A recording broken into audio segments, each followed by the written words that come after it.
Wind is a great thing as far as if it's not blowing. Now the difference between a water-based paint, a latex paint, or an oil-based paint is this, is that usually your water-based paints, the little droplets will get in the air and they'll go maybe 2 or 3 feet and they'll dry. Now with oil, they can travel up to 20, 25 feet. Whichever way the wind is blowing, you can see the wind over there, and whatever they land on, they stick. So if you are doing oil paint somewhere where there may be even a small chance that you're going to get it on somebody's car where they can sue you, or spend $400 for a rub out, or any chance like that, then you have to be aware of it and keep things covered.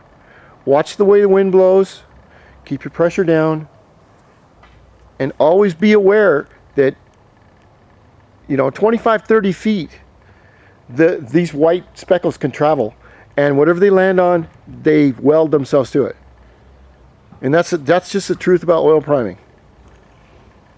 So now you know the tips about that. We're going to give each side of these panels 2 good coats. And what I like to do is to go in a crosshatch pattern. I like to go like this way along the panel first, and then on the second coat I'll come down this way, or this way.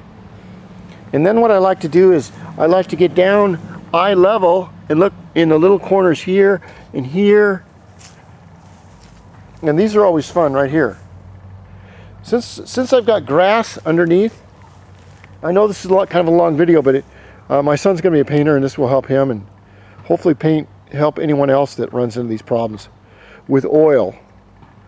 Oil is something not to be taken lightly, but oil painting, and usually only oil is used in priming. Once you prime this with oil, you can put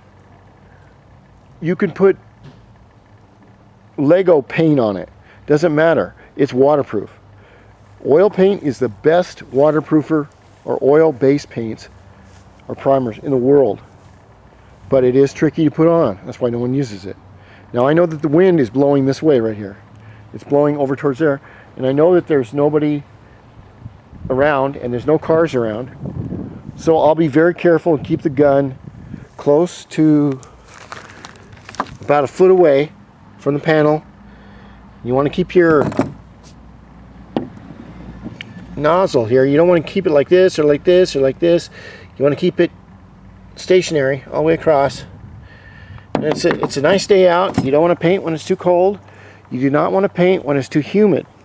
If there's water in the air, or it's a cloudy day and you've got a lot of water, it'll take longer for it to dry and you got more chances of runs, but not for today.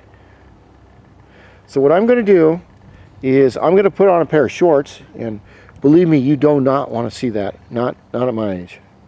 And I'm going to go barefoot, have my gloves on, start this project, shoot both these panels one side, get someone to help me flip them, shoot 2 sides there, put them up against that fence or against a tree, and then I'll take those other 2 panels down, which they're just held up there with bungee cords, and I will paint them. They're only up there so that the dogs in the other yard cannot rush the fence and drive me nuts while I'm working.